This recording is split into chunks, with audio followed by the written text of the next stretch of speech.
Top 10 के sponsor है Adnan water tank, safe and healthy water storage solution, Ballaguda, Hyderabad.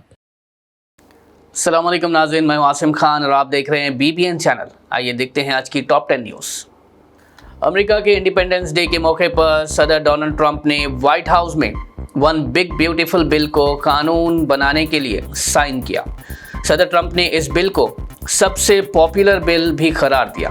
इसके अलावा सदर ट्रंप ने एक बड़े कमर्शियल मूव के तहत 12 मुल्कों के एक्सपोर्ट्स पर नए टैरिफ्स लगाने के लिए ऑफिशियल लेटर्स भी साइन किए हैं, जो 7 जुलाई यानी मंडे को भेजे जाएंगे। एयरफोर्स वन मीडिया से बात करते हुए ट्रंप ने कहा कि जिन मुल्कों को ये लेटर्स भेजे जाएंगे उनके नाम भी डिस्क्लोज नहीं किए जाएंगे, ये सिर्फ मंडे को ही रिवील होंगे।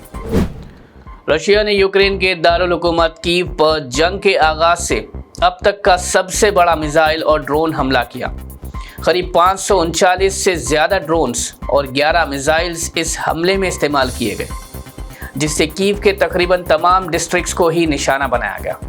यूक्रेनियन एयर डिफेंस ने 270 से 475 डिवाइसेस को तबाह कर दिया, लेकिन इन हमलों में एक शख्स की मौत भी हुई और 23 से ज़्यादा लोग जख्मी भी हुए। यूक्रेनी सदर ज़ेलेंस्की ने इस हमले को एक इरादेकार दहशतगर्दाना हमला करार दिया। हमास ने गाज़ा के लिए अमेरिका के जरिए तैयार की गई 60 दिनों की टेम्परेरी सीज फायर प्रपोजल को पॉजिटिव जवाब दिया है, लेकिन इम्प्लीमेंटेशन फेज के लिए मजीद बातचीत की ज़रूरत पर जोर भी दिया है। हमास के ग्रुप ने कतर और इजिप्शियन मीडिएटर्स के जरिए अपनी तैयारी का इजहार किया कि वो मैकेनिज्म पर तफसीलात तय करने को तैयार है। हमास की शर्त है कि ट्रूस के बाद परमानेंट सीज फायर, इजराइल फौज का कंप्लीट विड्रॉल और एड एक्सेस की क्लियर गारंटीज होनी चाहिए।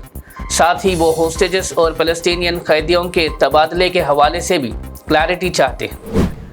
कांग्रेस लीडर राहुल गांधी ने वज़ीर आज़म नरेंद्र मोदी को निशाना बनाते हुए कहा कि नरेंद्र मोदी अमेरिका और भारत ट्रेड डील फाइनलाइज करने के दौरान अमेरिकी सदर डोनाल्ड ट्रंप के सामने झुकेंगे। उन्होंने कहा कि वज़ीर आज़म मोदी अपने देश के इंटरेस्ट के बजाय अमेरिकी सदर डोनाल्ड ट्रंप के प्रेशर में डिसीशंस लेंगे। इस पर वज़ीर तिजारत पीयूष गोयल ने फौरी तौर पर जवाब देते हुए कहा कि भारत सिर्फ म्यूचुअल बेनिफिट्स वाली डील करेगा, डेडलाइन का कोई दबाव कबूल नहीं किया जाएगा।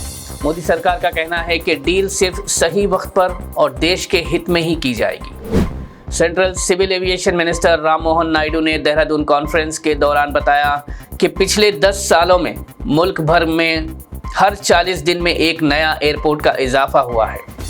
उनके मुताबिक 2014 के बाद से 98 नए एयरपोर्ट्स ऑपरेशनल हुए हैं, जो रीजनल कनेक्टिविटी के लिए एक बड़ी कामयाबी है। वजीर ने मजीद कहा कि मोदी सरकार का अगला टारगेट अगले 5 सालों में 50 और नए एयरपोर्ट्स डेवलप करना है।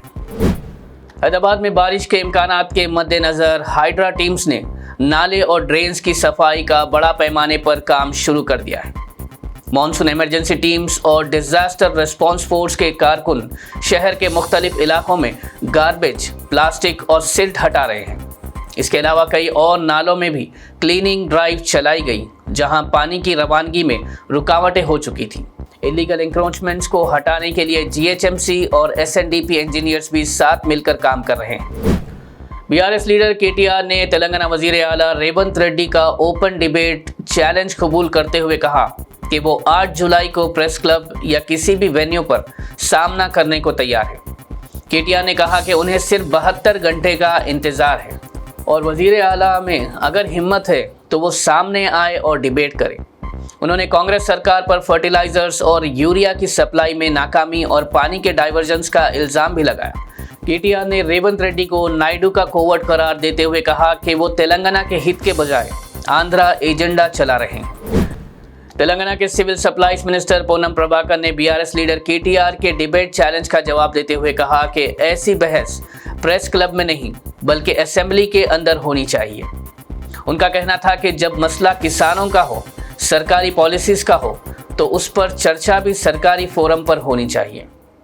पूनम प्रभाकर ने KCR से अपील की कि एक स्पेशल असेंबली सेशन बुलाया जाए जहां कांग्रेस और BRS ओपनली डिबेट कर सके। उन्होंने ये भी वाज़ेह किया कि इस वक्त स्टेट में कोई इलेक्शन कोड लागू नहीं है इसलिए ऐसी बहस असेंबली में हो सकती है। कांग्रेस का दावा है कि वो किसानों के मसाइल पर मुकम्मल तैयारी के साथ सामने आएगी। तेलंगाना ट्रांसपोर्ट डिपार्टमेंट ने दिसंबर 2023 से लेकर जून 2025 तक करीब 18,973 ड्राइविंग लाइसेंस सस्पेंड किए हैं, जिनमें ज़्यादातर cases drunk driving, over speeding और नारकोटिक्स के इस्तेमाल से जुड़े हुए हैं। रोड सेफ्टी के लिए ये एक्शन एक बड़े क्रैकडाउन का हिस्सा माना जा रहा है। सरकार अब ड्राइविंग लाइसेंस टेस्ट को मॉडर्न बनाने के लिए 25 टू व्हीलर, 27 फोर व्हीलर और 5 हैवी व्हीकल टेस्ट ट्रैक्स को ऑटोमेटेड टेस्ट फैसिलिटीज़ में भी बदल रही है। अगस्त 2025 तक वाहन नाम से डिजिटल प्लेटफॉर्म लॉन्च किया जाएगा, जिससे गाड़ियों की तमाम सर्विसेज ऑनलाइन हो जाएगी। कल 6 जुलाई को तारीखी बीबी का अलम जुलूस यौम आशूरा के मौके पर 10 मुहर्रम को निकाला जाएगा। इस तारीखी जुलूस के लिए कर्नाटका के तुमकुर से एक ट्रेंड हाथी लक्ष्मी को हैदराबाद लाया गया है। इससे पहले दिल्ली से जोयमोती नाम के हाथी लाया जा रहा था, लेकिन फॉरेस्ट डिपार्टमेंट ने उसकी इजाज़त देने से इनकार कर दिया, जिसके बाद AIMIM पार्टी की कोशिश ने लक्ष्मी नामी हाथी को कर्नाटका से हैदराबाद लाने का फैसला किया। पुलिस कमिश्नर CV आनंद ने बीबी का अलावे का दौरा करके इंतजामिया का जायजा भी लिया।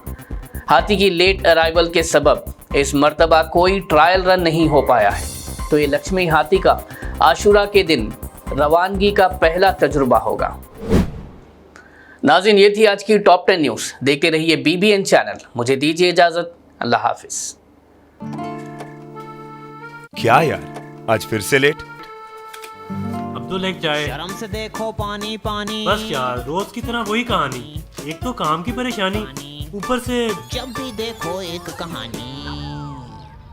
टैंकी फिर लीक कर गई है क्या? शर्म से देखो पानी पानी। सुनो, जाने से पहले टैंकी का तो कुछ करके जाओ।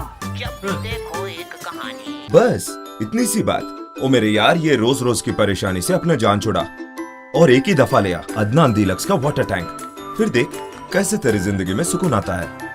जी हाँ, सिर्फ अदनान डीलक्स वाटर टैंक दे पानी के मामले में पूरा सुकून, क्योंकि इसका 4 लेयर प्रोटेक्शन रखे इसे हर तरह की जरासीम से सेफ और मौसमी हिसाब से बिल्कुल हेल्दी, ताकि आपका पानी रहे बिल्कुल सेफ एंड हेल्दी।